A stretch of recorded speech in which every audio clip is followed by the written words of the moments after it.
Assalamualaikum. Hi everyone. Today we are going to be talking about misconceptions of women in history. The biggest ones being women have been passive participants in shaping societies, when in reality, women have played quite crucial roles in various aspects of human civilization, despite facing systematic barriers to their participation. Historically, women have been instrumental in fields such as science, politics, literature, and also activism, but their contributions have often been downplayed, overlooked, or attributed by, you've guessed it, men. One example of women's often overlooked contribution in history is in the field of computer sciences. While men like Alan Turing and Charles Babbage are commonly celebrated as pioneers in the development of computing, the role of women in the field has been largely marginalized. During World War II, for instance, women mathematicians were recruited to work as human computers, performing complex calculations for military purposes. One notable group was the women mathematicians at Bletchley Park in England, who played a vital role in breaking the German Enigma code, a feat that significantly contributed to the Allied victory. It's estimated that women comprised around 80% of the workforce at Bletchley Park during World War II. And despite their significant contributions, many of these women were not fully recognized or acknowledged. Only in recent years that efforts to highlight their contributions and correct historical oversights have gained momentum. So why are these misconceptions happening? Let's take a look at this video, shall we?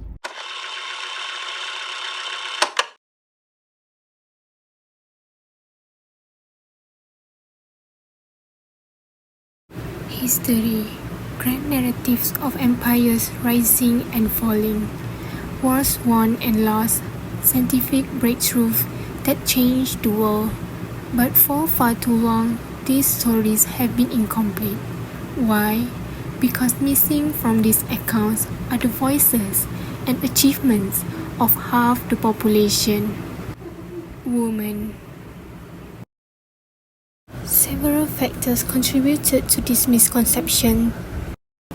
For centuries, women had limited access to formal education, hindering their ability to become chroniclers of history themselves.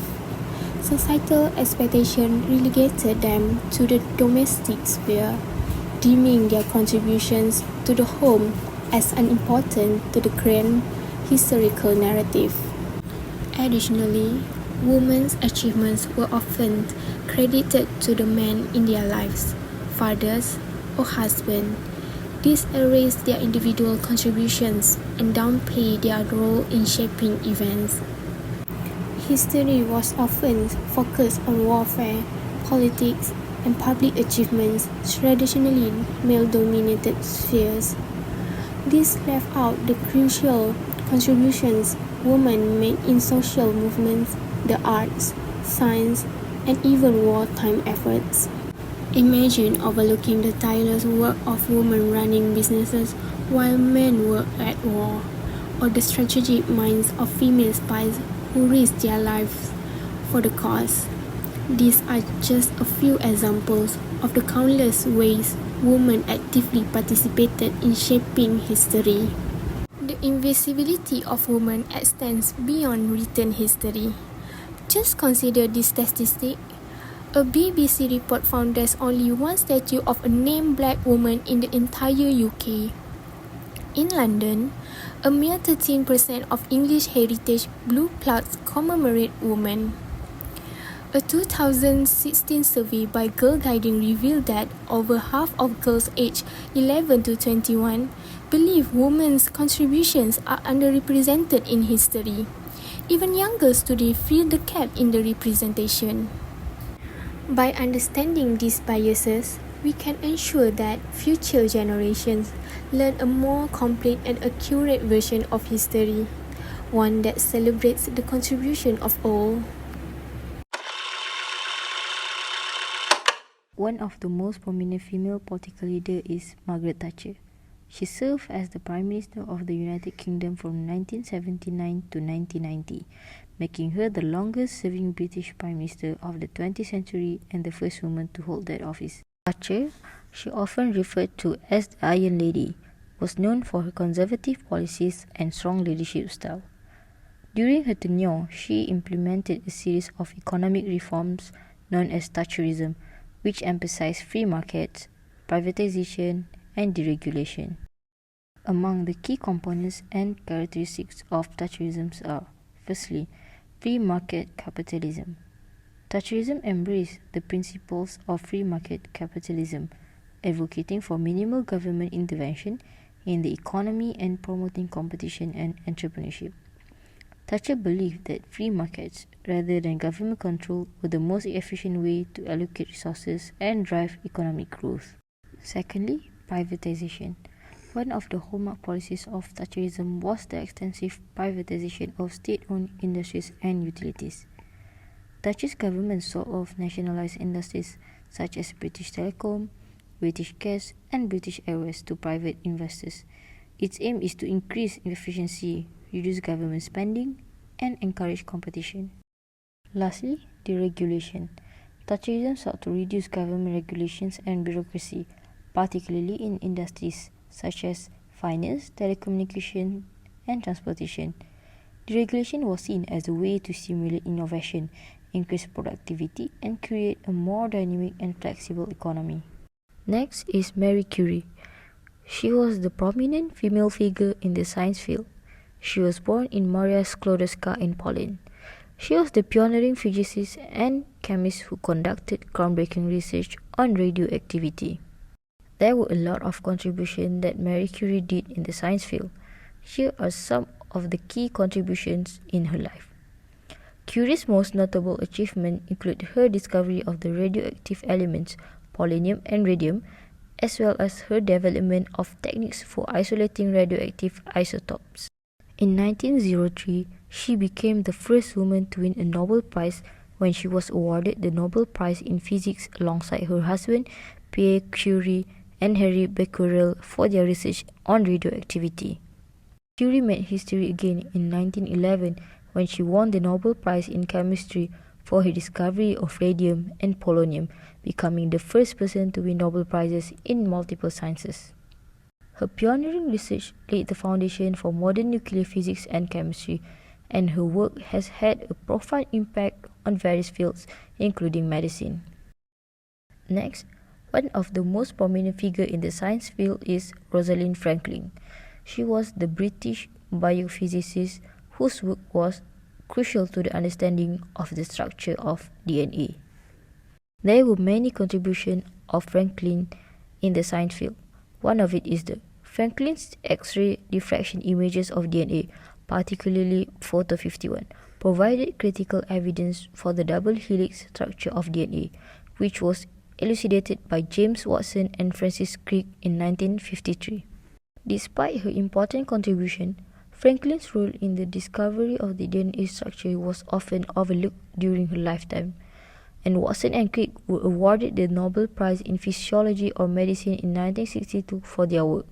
Franklin made significant contributions to the study of the molecular structures of viruses, coal, and graphite, and her research laid the groundwork for advancements in structural biology and biophysics.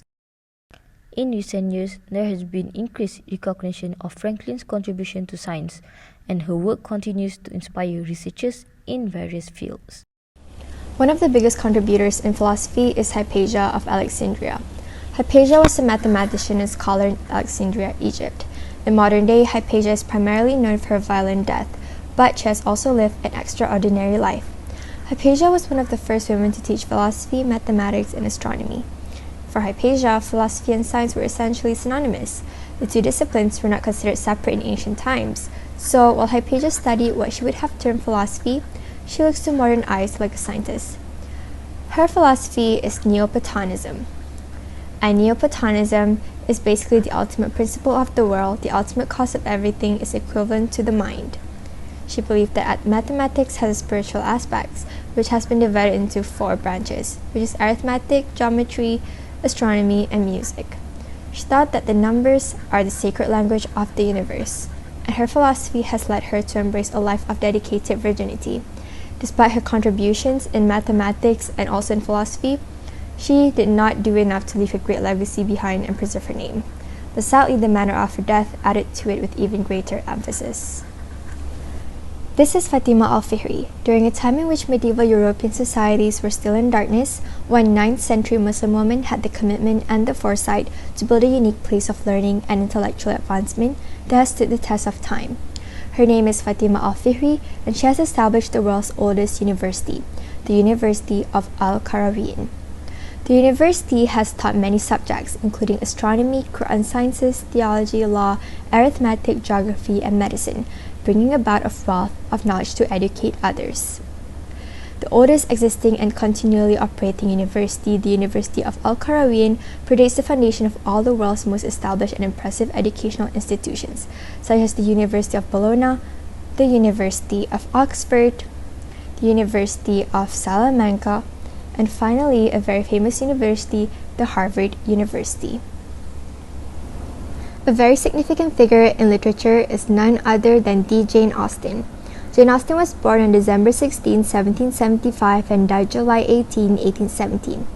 She was an English writer who first gave the novel its distinctly modern character through a treatment of ordinary people in everyday life.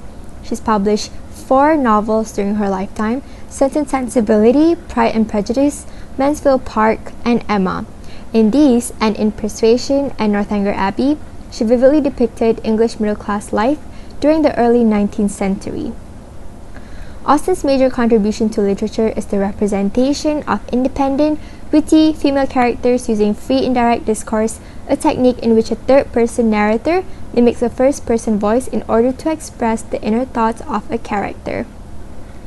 Austen's books are the loss of illusions, usually leading characters to a more mature outlook, and the clash between traditional moral ideals and the everyday demands of life. In most of her novels, her characters correct their faults through lessons learned because of tribulations. Because of her sensitivity to universal patterns of human behavior, many people regard Austen as one of the greatest novelists of the 19th and 20th centuries. Her realism, biting irony, and social commentary have gained her historical importance among scholars. So to conclude this video of ours, women throughout history have been plagued by misconceptions often stemming from stereotypes, limited roles, and societal expectations. These misconceptions have hindered progress and equality, perpetuating unfair treatment and marginalization. It is important to challenge and debunk these misconceptions to create a more inclusive and equitable society for all of us. Because I'm sure that everyone knows by now, women are just as strong, just as smart, and just as powerful as men.